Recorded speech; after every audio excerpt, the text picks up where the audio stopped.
The rain tapped a soft, irregular rhythm against the window of Leo Vance's small living room. It was a comforting sound, one that usually meant he was home, safe, with his daughter. Tonight, Lily was sprawled on the worn rug, coloring a fantastical dragon with a fierce green crayon. Her tongue poked out in concentration, a sign she was deeply in her own world. Leo watched her, a familiar ache in his chest, a mix of overwhelming love and the constant, low hum of worry. He was a piano tuner. His world was one of quiet precision, of listening for the slight wobble in a string, of feeling for the perfect tension that made harmony possible. His hands were strong but gentle, with calluses on the fingertips from tools and strings. The apartment they shared was modest, filled more with love than with things. The biggest luxury was the small, slightly out-of-tune upright piano against the wall, a relic from his wife, Ilara. Thinking of Ilara was like hearing a distant, beautiful chord that had faded.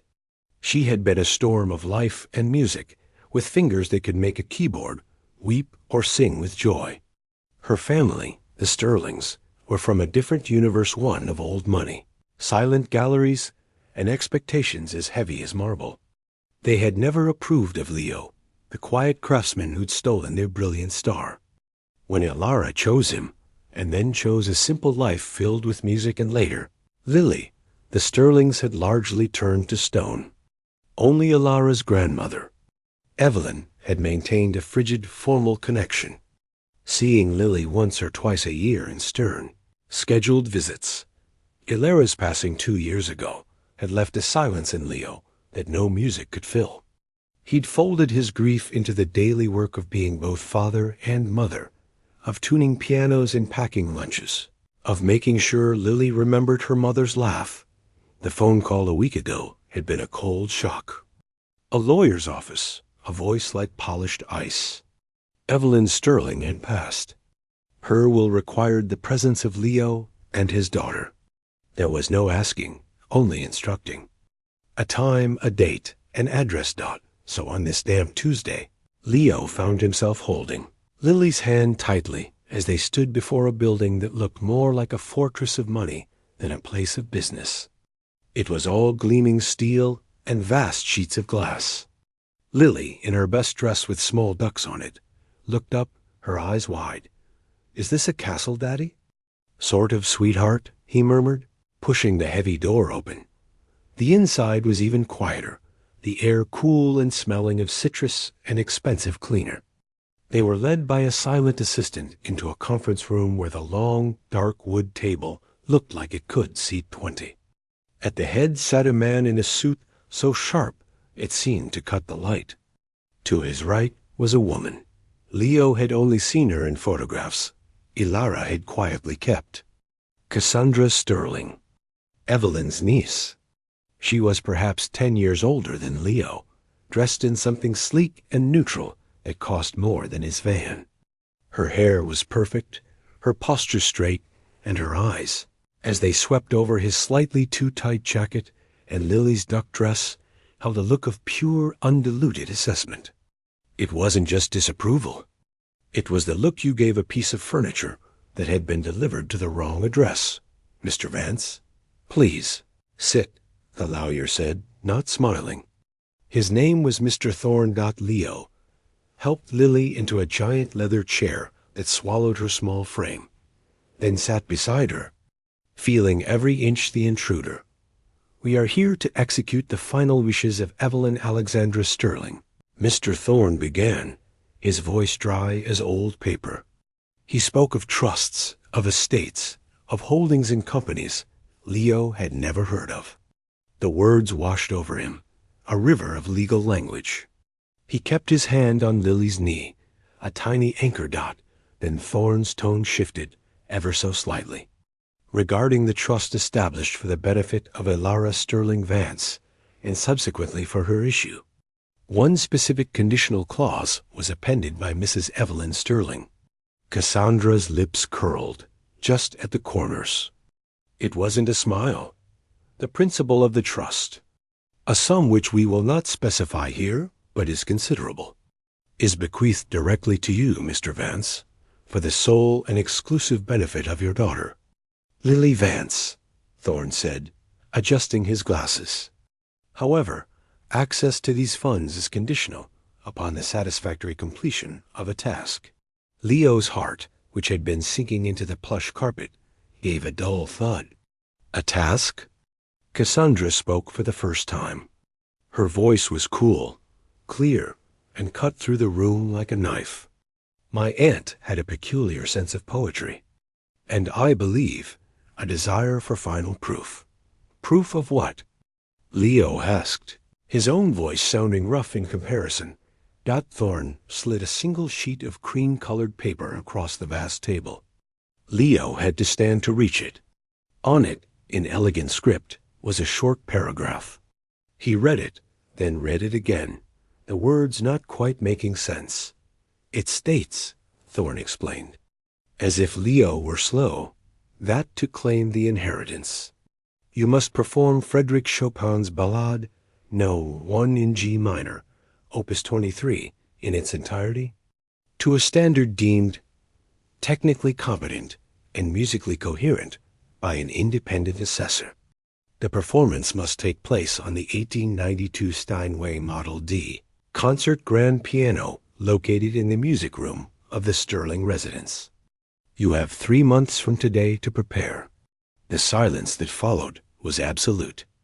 Leo could hear the faint hum of the building's air system. Lily fidgeted, sensing the tension. I tune pianos, Leo finally said, the statement feeling incredibly stupid. I don't. I can't perform Chopin. That's one of the hardest pieces ever written. Precisely, Cassandra said, and now the smile was fully formed, cold and joyless. Elara could play it beautifully at 16. It was my aunt's favorite. She believed it separated the artists from the enthusiasts. She let the last word hang, a delicate insult. The clause is quite clear. You satisfy it, you get the money. Every penny for your charming daughter. You fail. She shrugged, a gesture of elegant dismissal. The trust redirects to other beneficiaries. Leo felt the walls of the room closing in. He thought of the custody letters from Elara's sister, suggesting Lily might be better provided for in a more stable environment. He thought of the old car that needed repairs, the rising rent, the college fund that was just a fantasy. This money wasn't for a luxury. It was a shield for Lily, a future. This is ridiculous, he whispered more to himself.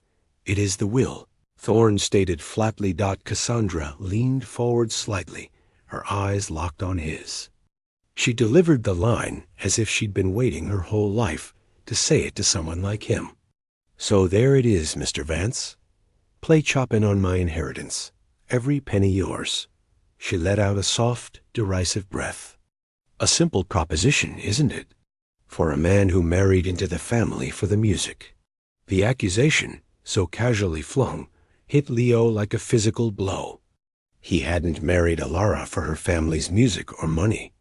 He'd married her for the joy she carried inside her, a joy that spilled out when she played. He looked down at Lily, who was watching him with big, confused eyes.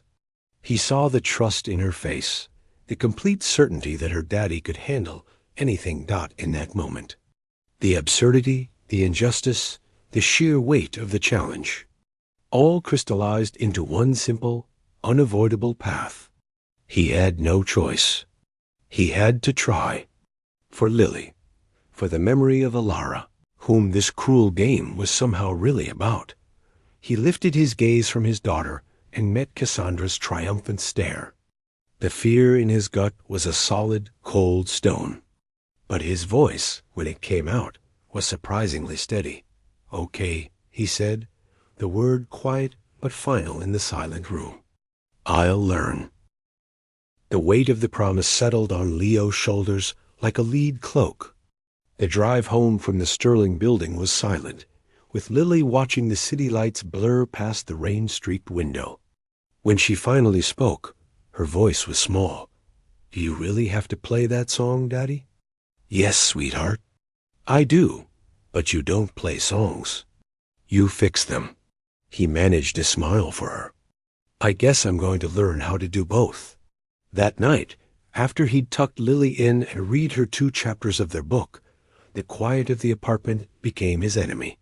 He found the music online, Chopin's Ballade No. 1 in G minor. He printed it out.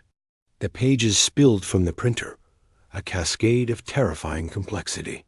He laid them on the kitchen table, staring at the endless streams of notes, the intricate patterns that looked like a map of a country he could never navigate. His hands, so sure and capable with a tuning lever, felt like clumsy blocks of wood. He didn't have a piano to practice on, not a real one. The old upright in the corner was a Laris, and it was in a sorry state, several keys sticking, the soundboard weary. He couldn't afford to rent a proper piano for months.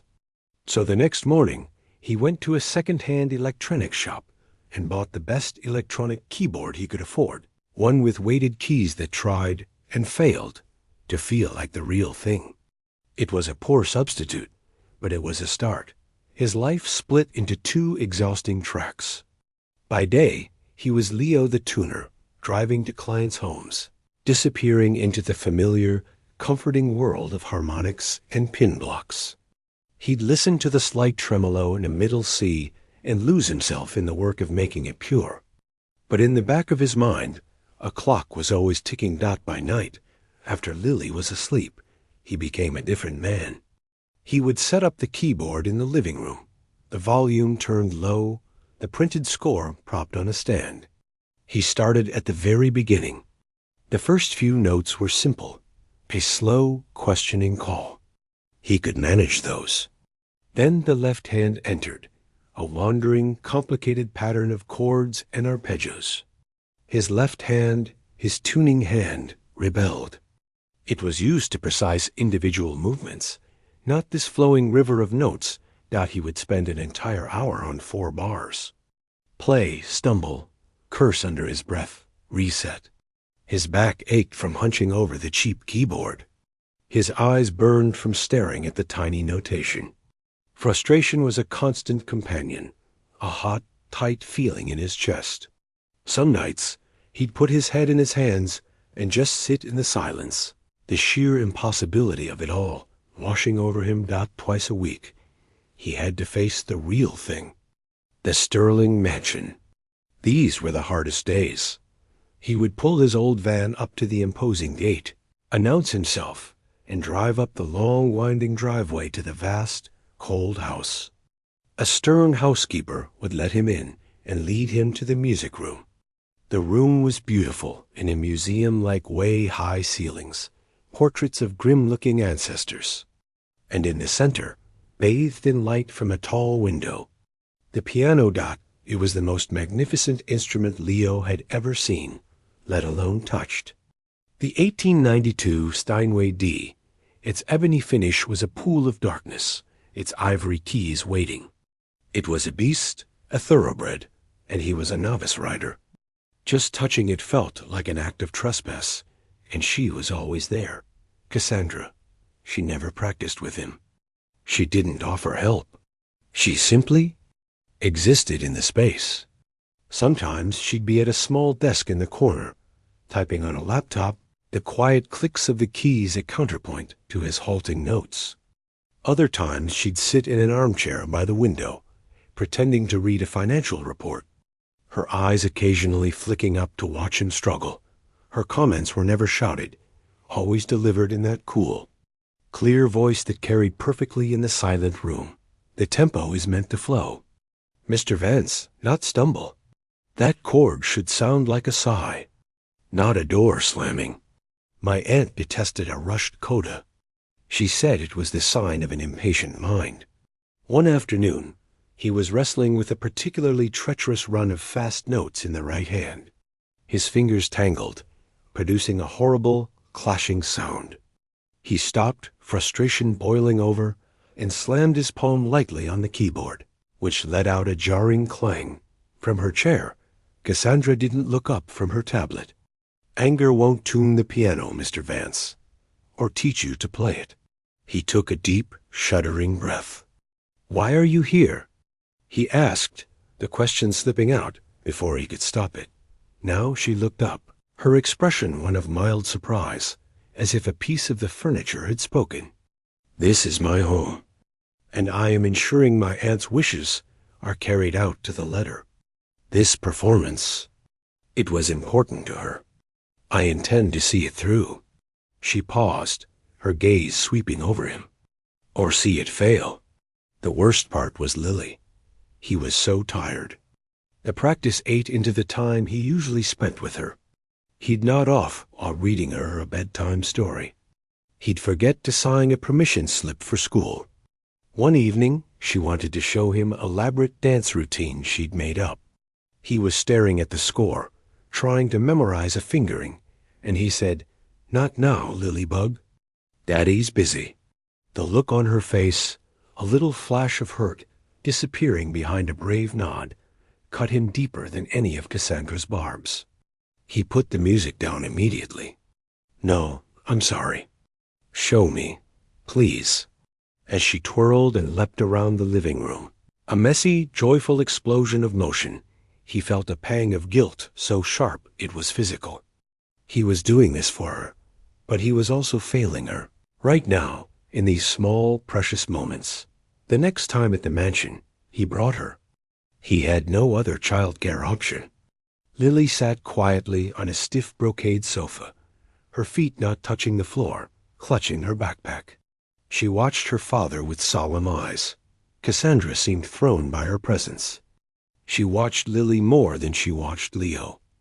Leo was struggling with the emotional middle section, the Peu Moso, where the music becomes both sorrowful and sweet. He was hitting all the right notes, but it sounded empty, like a beautiful shell with nothing inside. "It's technically correct," Cassandra observed from the doorway, her arms crossed. "But it has no heart. It's just noise." Before Leo could reply, a small, clear voice piped up from the sofa. "It's not noise," Lily said defensively. "He's playing it like a story. A sad story that gets a little bit happy in the middle." The room went still. Cassandra looked at the small girl, then at Leo, her usual mask of indifference, flickering for just a second with something unreadable. Annoyance? Confusion? Leo looked at his daughter, his heart swelling. She was trying to protect him, to find the meaning in his mechanical attempts. "Thank you, Bug," he said softly. Then he turned to Cassandra, a new resolve hardening inside him. He wasn't just playing notes for a cruel judge anymore. He was telling a story for his daughter. He met Cassandra's gaze, and for the first time, he didn't look away in defeat. "She's right," he said, his voice quiet but firm. "It is a story, and I'm still learning how to tell it."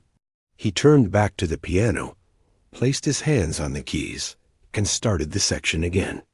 He didn't play it any better, not technically. But this time, he tried to feel the sadness, to remember Alara's smile, to channel the fear for Lily's future into the music. It was still clumsy, still full of mistakes.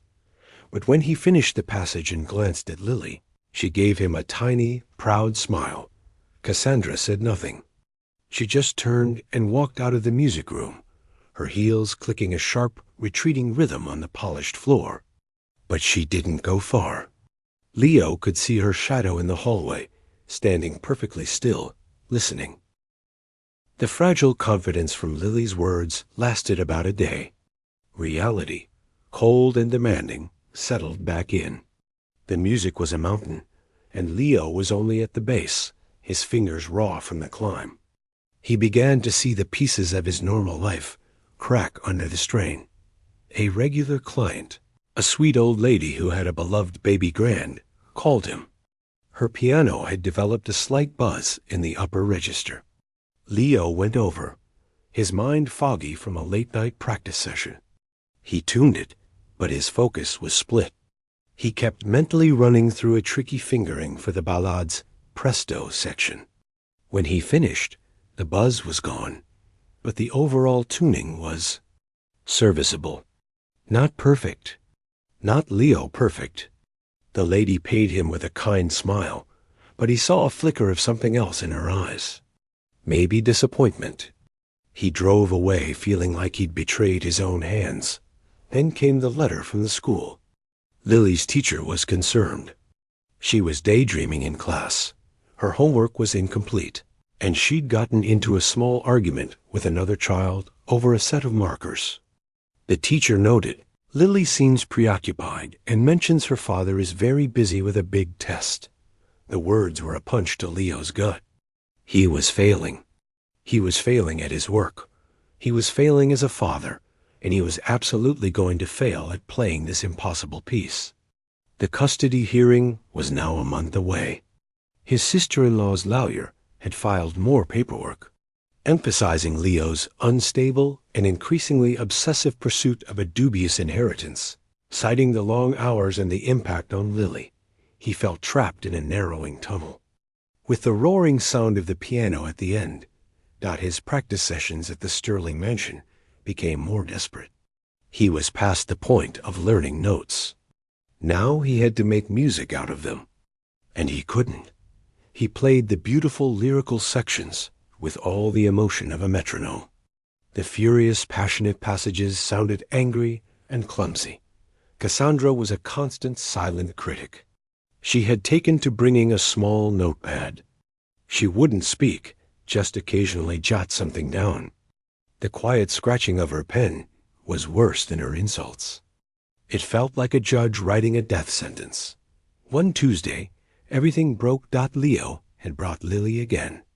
The housekeeper had given her some cookies and milk in the kitchen, but she soon wandered into the music room, looking for her dad. Leo was in the thick of the coda, the final tumultuous storm of notes. It was fast, it was loud, and he was butchering it. His frustration was at a peak. He played the same crashing run of chords wrong 3 times in a row. Stop! He growled at his own hands, hitting a dissonant cluster of keys. Lily, startled by his tone, took a step back. In her nervousness, she bumped against a small, delicate side table. On it stood a slender porcelain vase, a pale, ghostly blue thing with painted gold leaves. It wobbled, seemed to hang in the air for a terrible second, and then toppled to the hardwood floor. The sound was horrifying. A clean, high crack, followed by the skittering of pieces. The music stopped. The room plunged into a silence more profound than any before. Lily looked down at the shattered vase, her face dissolving into immediate, terrified tears. "I'm sorry. Daddy, I'm sorry." Before Leo could even move, Cassandra was there. She moved so quickly from her chair by the window that her notepad fell to the floor. She stared at the fragments, her face bone white. For a fleeting moment, she looked utterly lost, a child herself seeing something precious destroyed. "You clumsy girl." The words were out, sharp and hot. Before she could stop them, Leo was at Lily's side in an instant, kneeling, pulling her into his chest, shielding her from Cassandra's glare. "It was an accident," he said, his voice low and tight. "She didn't mean it." "That vase," Cassandra said, her voice trembling with a rage that seemed too big for the situation, "was Severus. From my grandmother's collection. It was. It was irreplaceable." Lily sobbed into Leo's shirt. I'm sorry. Leo looked from his daughter's devastated face to the broken pieces, then up at Cassandra. He saw it then, past the anger. The vase wasn't just a valuable object. It was a memory, a thread to the same grandmother who had set this impossible task. In that instant, he didn't see a billionaire. He saw a person who had also lost something. His own anger melted away, replaced by a weary resolve. "I will fix it," he said quietly. Cassandra let out a short, bitter laugh. "Fix it? You're a piano tuner, not a magician." "It's dust." "Not all of it," Leo said, gently easing Lily back so he could look at the floor. He pointed. See the main pieces? They're large. The break is clean. I can't make it new, but I can put it back together. I work with fragile things. I understand how pieces fit. He looked up at her. Please, let me try. Cassandra stared at him, her chest rising and falling. The mask was completely gone. She looked conflicted, wounded, and utterly human. Finally, she gave a single, stiff nod. Fine, clean it up. Leo didn't have his proper tools, but he asked the housekeeper for a soft brush, a tray, and some tissue paper. With Lily sniffling beside him, he carefully, reverently, collected every single fragment, down to the tiniest speck of gold leaf. He wrapped them meticulously. It took a long time. Cassandra watched the entire process, saying nothing. When he was done, cradling the bundle, she finally spoke. The practice time is over for today. That was it. No more yelling. Just a dismissal. Leo took Lily home, comforted her, and promised her it was okay. Later that night, after she was asleep, he sat at the kitchen table with the fragments. Under the bright light, he began the painstaking work. He used a special adhesive he had for delicate wood inlays.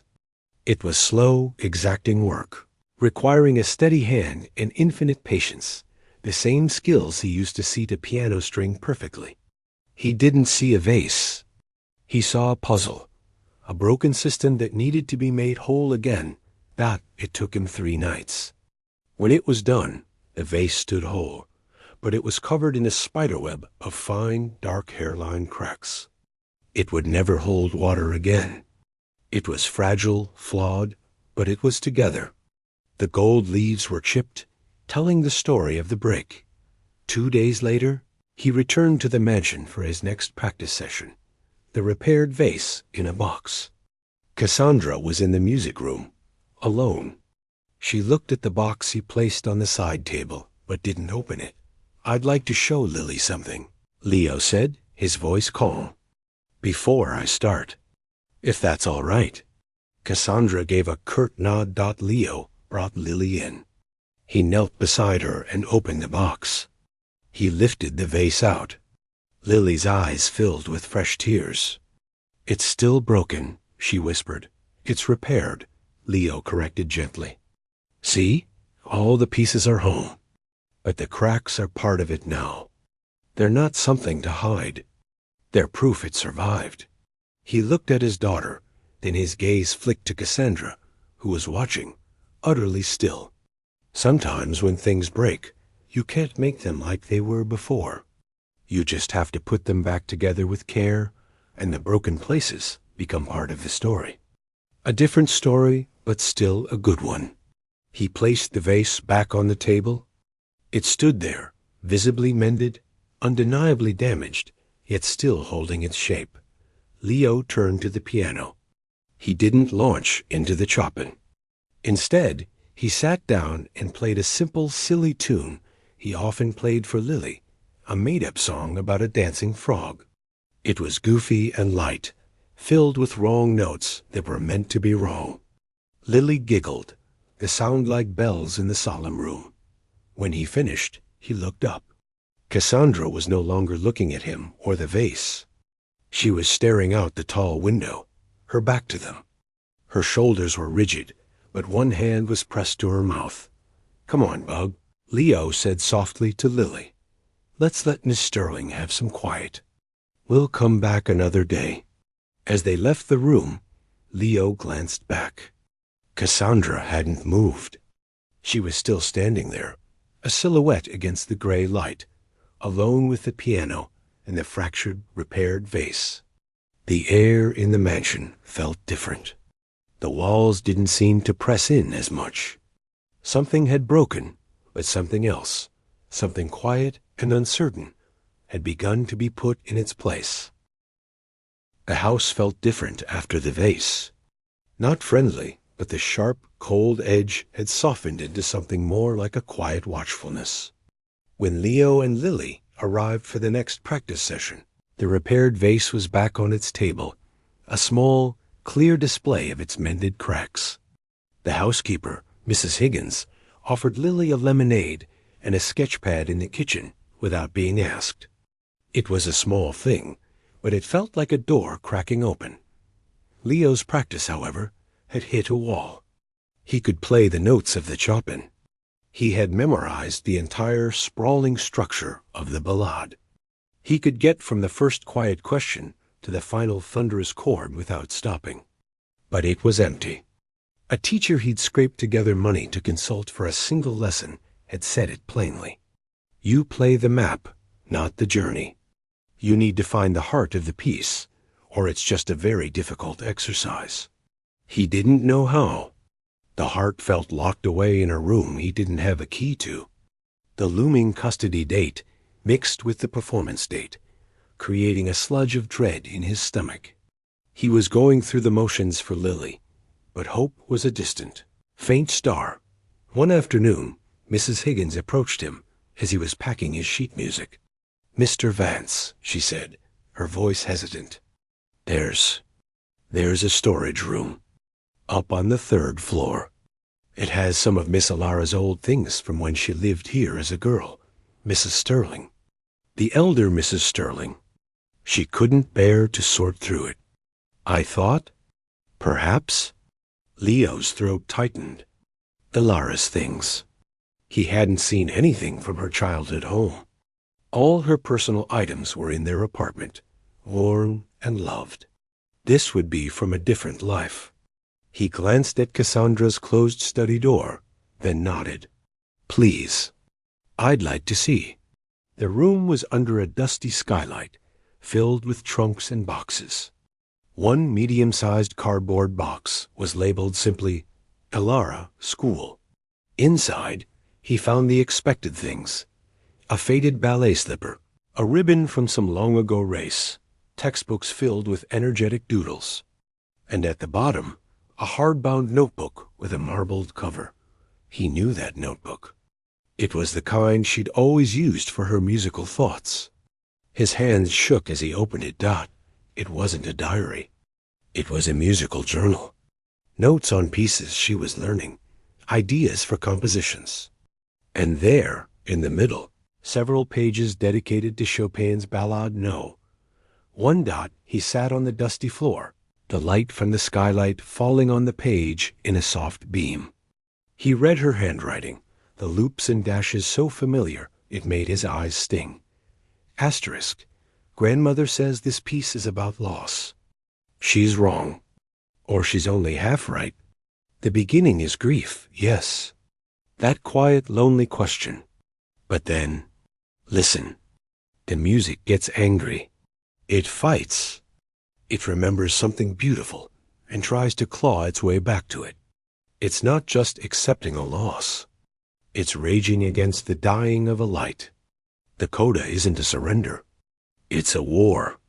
You play it like you're trying to tear the piano apart with your own 2 hands, because some things are worth that kind of fury. Asterisk. Leo stopped breathing. He could hear her voice, fiery and sure, in every word. He turned the page. Asterisk played it for Mother today. She said it was technically proficient, but emotionally immature. What does she know? She only hears the price of things, not the cost. Grandmother listened from the hall. She didn't say anything, but she sent up a hot chocolate later. I think she understood. The final entry on the piece was short. This is my piece. It's the story of wanting something beautiful, so badly you're willing to break yourself to reach it. It's the story of this family. It's the story of me. Asterisk. Leo closed the book, holding it to his chest. The dusty air in the room felt charged, alive. He finally understood. This wasn't a random, cruel test. Evelyn hadn't just picked the hardest piece she knew. She had picked Ilara's piece, the piece that explained her granddaughter's heart. She was asking Leo, did you know my granddaughter? Did you understand the fire in her? Or did you just love the warmth it gave you? The task was never about technique. It was a final, desperate question from a grandmother to the man who took her brightest light away. "Show me you heard her." He went down to the music room, the notebook in his hands. He didn't see Cassandra, but he felt her presence somewhere in the great house. A quiet shadow. He sat at the Steinway, but he didn't play the Chopin. He played the silly dancing frog song for Lily, who was coloring at a small table Mrs. Higgins had brought in. He played it with a lightness he hadn't felt in weeks. Later that night, in his apartment, with Lily asleep, he opened the journal again. He read and reread Alara's words. He thought about his own loss, the silent apartment, the empty side of the bed. He thought about his fear of losing Lily, a fear so deep it was a constant cold stone in his gut. He thought about the fury he felt at the Sterlings, at the unfairness, at the looming threat that sought to take his last piece of Alara away. For the first time, he didn't see a wall of black notes. He saw a story. His story. The next practice session arrived. It was 2 weeks until the performance. Cassandra was in her usual chair. She looked tired, Leo thought. The perfect armor seemed slightly dulled. "Your time is running out, Mr. Vance," she said, but the usual bite was absent. It sounded more like a simple fact. "I know," he said. He sat at the piano. He didn't start from the beginning. He placed his hands on the keys, closed his eyes for a moment, and thought of Alara's journal. Asterisk, it's the story of wanting something beautiful so badly you're willing to break yourself to reach it. Asterisk, he began to play. He didn't play the notes better. He missed a few, his fingers fumbling as they always did. But he played them differently. The opening notes were no longer just quiet. They were lonely, filled with the quiet of an apartment after a bedtime story. The answering phrases held a tenderness, a memory of a laugh. As the music swelled into its first passionate outcry, Leo poured all his frustration, his fear of the courts, his anger at the coldness of this house, into the keys. It wasn't polished. It was raw. He wasn't performing Chopin. He was playing his own loneliness, his love for his wife, his desperate fight for his daughter. The music became a weapon and a shelter. When he reached the furious coda, the war Alara had written about, he didn't hold back. He attacked it, not with the precision of a pianist, but with the ragged determination of a father backed into a corner. The sound was huge, imperfect, and vibrating with a truth that had been absent before. He finished. The last chord faded into the quiet of the room. His hands were trembling on the keys. He was breathing hard. He heard a small, sharp intake of breath. He turned. Lily was beaming at him, her eyes shining. But his gaze went to Cassandra Dot. She was no longer sitting. She was standing by the window, turned away from him, one hand gripping the heavy velvet curtain. Her shoulders were rigid. She stood like that for a long, long moment. Then, without a word, without looking at him, she walked quickly and silently out of the room. Leo looked down at the keyboard, then at Alara's journal sitting on the bench beside him. He had finally answered the grandmother's question. He had played the heart. He didn't know if it was good enough for the assessor. He didn't know if it was good enough to win. But for the first time, he felt like he hadn't betrayed the music or Alara's memory. He had finally told the story. Down the hall, in the shadows of the library, Cassandra leaned against a wall of leather-bound books, her face pale in the dim light. The sound of the music still echoed in her bones. For years, she had heard that piece played with flawless technique by her cousin, and later by paid professionals. It had been brilliant. It had been perfect. What she had just heard was not perfect. It was messy and flawed and human. And for the first time, listening to that man pour his entire battered heart into her aunt's piano, she had finally truly understood what the music was about. And in that understanding, the foundation of her certainty that he was unworthy, that this was a farce cracked and began to crumble into dust. The morning of the performance dawned gray and still. Leo didn't sleep. He lay in bed listening to the soft sounds of the city waking up, feeling a strange calm settle over him. The frantic fear was gone.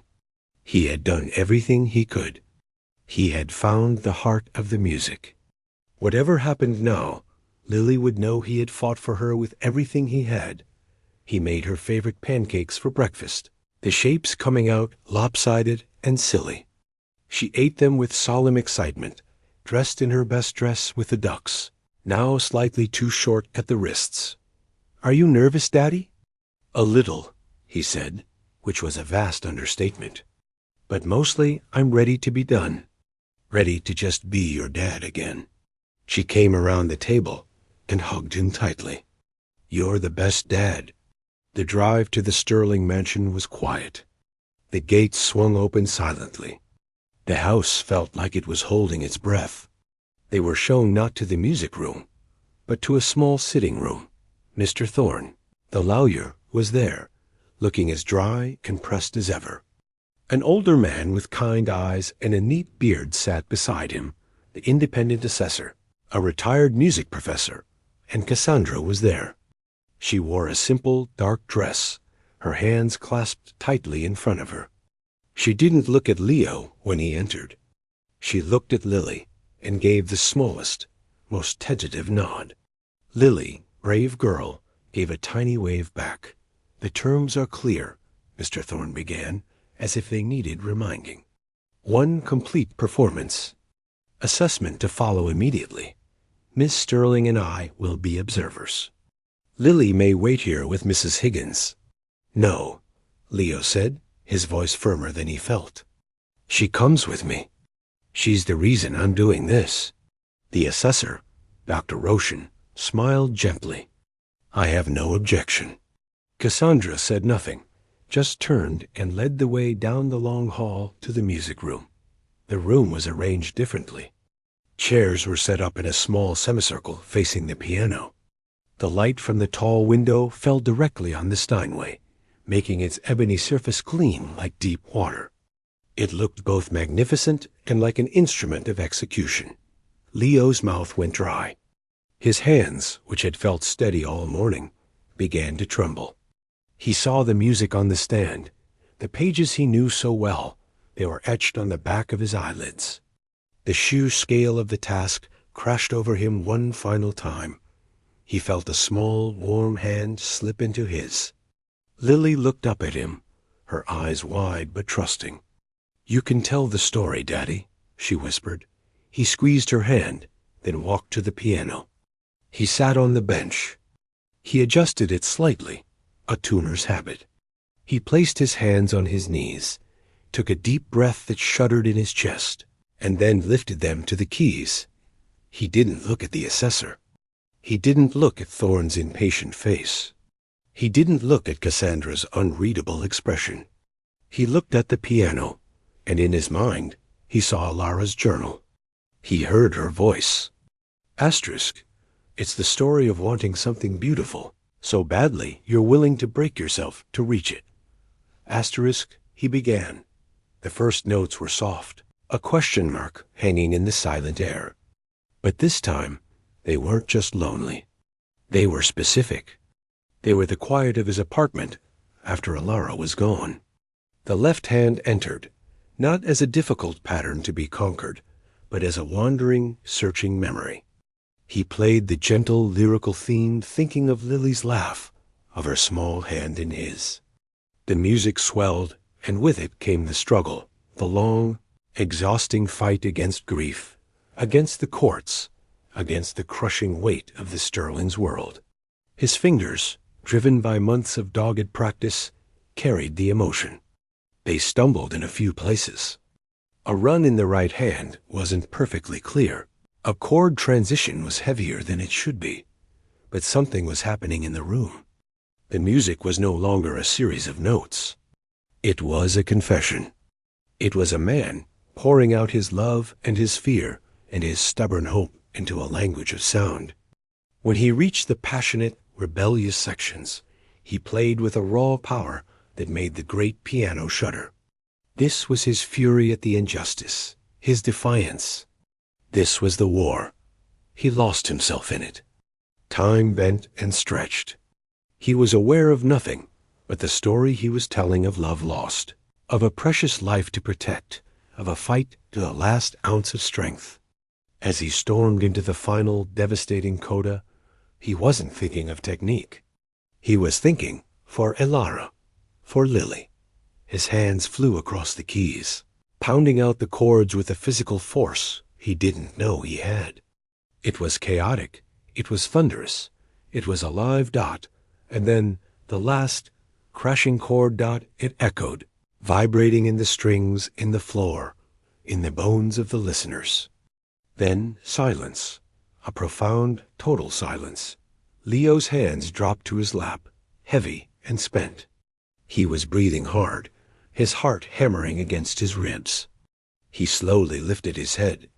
Lily was on the edge of her chair, her hands clasped under her chin, tears streaming silently down her cheeks. But she was smiling. Dr. Roshan had his eyes closed. He opened them. They were bright with moisture. He looked at Leo not as a judge, but as a fellow human who had just shared something profound. Mr. Thorne cleared his throat, looking down at his legal pad as if it had failed him. And Cassandra sat perfectly still. One hand was pressed to her lips. Her eyes, fixed on Leo, were red-rimmed and wide with something like shock. The cold, polished mask was shattered. In its place was a naked, wounded understanding. She had heard it all. The love for her cousin, the desperation for the child, the sheer human will. She looked, for the first time, utterly lost. Dr. Roshan stood. He didn't consult Thorne. He didn't look at Cassandra. He walked over to Leo, who stood up on unsteady legs. "Mr. Vance," the old professor said, his voice thick, that was not a perfect performance. There were technical flaws." Leo's heart sank into his shoes. He felt Lily come to his side, slipping her hand into his again. However, Dr. Roshan continued, the clause stipulated technically competent and musically coherent. It was more than competent. And as for musically coherent, he shook his head, a look of near wonder on his face. That was one of the most coherent, most emotionally truthful renderings of that piece I have ever heard. You didn't just play Chopin, sir. You lived it. The condition is satisfied. A sob escaped Lily. She buried her face in Leo's side. Leo couldn't speak. He could only nod, a lump the size of a fist in his throat. Mr. Thorne stood, flustered. "Well, the paperwork will be processed. The funds will be transferred to the trust for Lily's benefit, with you as executor." He gathered his things, as if eager to escape the raw emotion in the room. "Good day." He left. Dr. Roshan shook Leo's hand firmly, patted Lily's head, and followed. And it was just the three of them. Leo, Lily, and Cassandra, who still hadn't moved from her chair. Leo didn't know what to say. "Think you felt wrong. I told you so was unthinkable." He just wanted to go home. He began to gather his music. Lily helped, sniffling but radiant. "You didn't just play the notes." Cassandra's voice was husky, unfamiliar. She had stood up. She took a few hesitant steps towards them, and stopped, as if afraid to come too close. "You understood the assignment," she said. It was the same phrase she'd used months ago, but now it held a completely different meaning. It wasn't about the task. It was about Elara. It was about everything. Leo met her gaze. "I had help," he said quietly. "From her journal." Cassandra's eyes closed for a second. A single tear traced a path down her cheek. She didn't wipe it away. "I never read it," she whispered. "I was afraid to." She looked at Lily, who was watching her with cautious curiosity. "Your father," Cassandra began, then stopped. She seemed to be searching for words in an unfamiliar language. Your father is a very brave man. Lily nodded, utterly certain. I know. Cassandra's eyes came back to Leo. The hostility was gone. The scorn was gone. What remained was a complicated, aching emptiness, and the first faint traces of something new, respect, maybe even a desperate, lonely kind of hope. The house, she said, her voice still unsteady. It's too quiet, Lily. If she would like to see the garden sometime. They have. There's a pond. With fish. It was an awkward, fragile offering. A bridge made of twigs over a deep canyon. Leo looked down at Lily, who was looking at Cassandra with a child's open curiosity, no longer afraid. He thought of the mended vase, its cracks now part of its story. We'd like that, he said softly. Maybe next week. He took Lily's hand, and they walked out of the music room, leaving Cassandra standing alone in the sunlight, surrounded by the lingering echoes of a story she finally understood. Outside, the gray sky was breaking open, showing patches of clear, pale blue. Leo lifted Lily into his arms, not because she needed it, but because he needed to feel her solid, wonderful weight. He carried her to the van, and they drove away from the fortress, not with a shout of victory, but with a quiet, steady peace. The battle was over. The future, for the first time in a long time, was simply theirs.